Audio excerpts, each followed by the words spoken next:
তো পলি পড়ে গেছে, ডায়াবেটিস হয়ে গেছে, ডায়াবেটিস হলো নদী। একটা মানুষের যেভাবে ডায়াবেটিস হয়, নদীরও এরকম ডায়াবেটিস। এই পদ্মা, এই মেঘনা, এই যমুনা, এই সুরমা নদীর তটে, এই গানটির মতো আজকে আমরা শোনাবো আপনাদেরকে কুমার নদীর তটে কি ঘটে। নদীমাতৃক এই বাংলাদেশে মাছে ভাতে বাঙালি হলেও আজকে আমাদের এই কুমারনদ ধ্বংস হওয়ার প্রান্তে পৌঁছেছে। এই কুমারনদটি চুয়াডাঙ্গা জেলার মাথাভাঙা নদী থেকে প্রবাহিত হয়ে ঝিনাইদহ, কুষ্টিয়া, মাগুরাতে গিয়ে শেষ হয়েছে।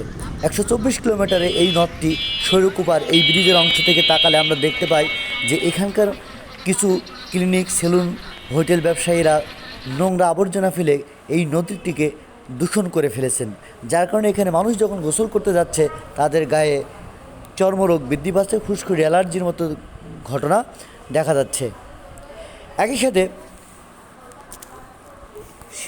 শিল্পীর একটি জনপ্রিয় গান এই নদীর সাথে এখন মিলে যায়।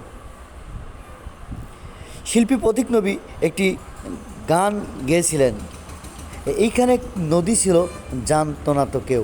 এই নদীর বর্তমান যে অবস্থা, সেখানে কিছুদিন পর গেলে শুকিয়ে যেন মনে হবে যে এইখানে একটা নদী ছিল, এটাই কেউ জানে না। এলাকাবাসীর দাবি, নদীতে ঠিক রাখার জন্য জনসচেতনতা বৃদ্ধির প্রয়োজন।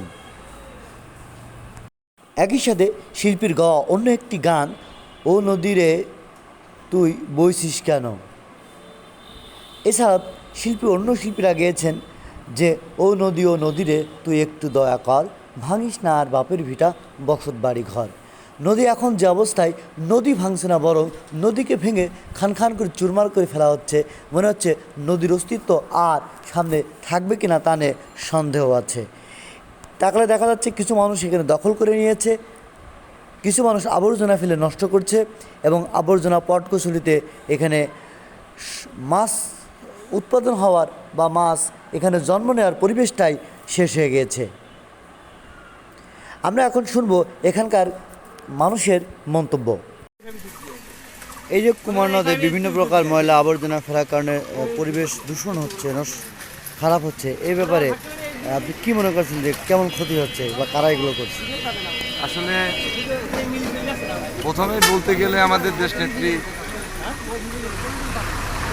শেখ হাসিনা যে জীবন্ত নদী ঘোষণা করেছে, আসলে দেখা যাচ্ছে যে এই নামেই খালি আমার দেশনেত্রী বলুক আর যেই বলুক, ওই নামেই বলতেছে, কিন্তু কোনো কামে পাওয়া যাচ্ছে না। বলতেছে জীবন্ত নদী, আমার দেশনেত্রী বলেছে যে জীবন্ত নদী, কিন্তু দেখেন তার নমুনা, আপনি ভিডিও নেন।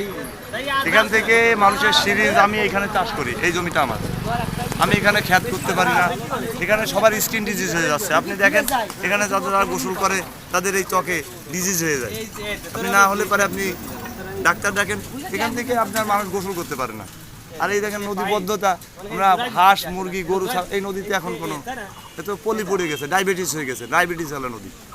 একটা মানুষের যেভাবে ডায়াবেটিস হয়, নদীরও এরকম ডায়াবেটিস। এখন এই নদী দূষণমুক্ত করার জন্য কি পদক্ষেপ নিলে ভালো হয় বলে মনে করেন? সরকার বা সরকারের লোক কিছুই করতে পারবে না। আপনি এবং আমি যদি করি তাহলে সরকার কিছু করতে পারবে। এটা আমার, আপনি বলতে চাচ্ছেন জনসাধারণকে সচেতন হতে হবে। ওই জায়গায় আমি সচেতন করি, ওর বাধা দিই। আসলে বাধা দেওয়ার নেই, বিশেষ করে আমাদের শৈলকুপা, এ তো আসলে ন্যায় বা অন্যায় এটা কি, এটা বোঝেই না। আর যারা বোঝে তারা তো এরা অনেক বড় বড় এর মধ্যে আসে না। আচ্ছা, দৈনিক ঝিনেদার কাগজ, সত্যের আলোই সুন্দর।